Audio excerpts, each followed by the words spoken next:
காக்கி pant வெள்ளை சொக்கமா நீ copy அடிப்ப?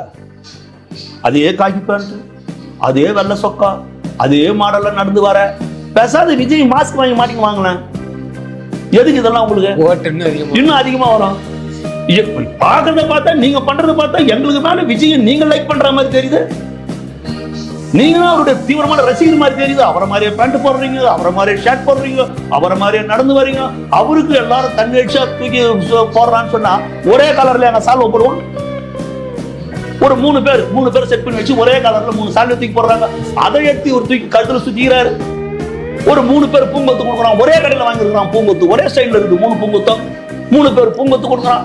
உடனே சின்னவர் வந்து செல்ஃபி எடுக்கிறாரு.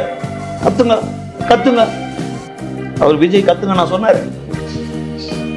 அப்படி தூக்குறாரு, அந்த போனை தூக்குறாரு. கடல் அலைய சமுத்திரம் அப்படியே பொங்குது. அந்த இடத்துல மக்கள் வளம் பொங்குது. ஆர்ப்பரிப்பு அடக்க முடியல. மக்கள் தன்னெழுச்சியா அவர் பின்னாடி நிக்கிறான்.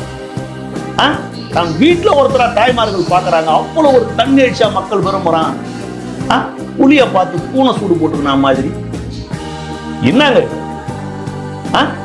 நீங்க இதெல்லாம் செஞ்சுட்டீங்கன்னா நீங்க வந்து விஜய் ஆயிடுவீங்களா?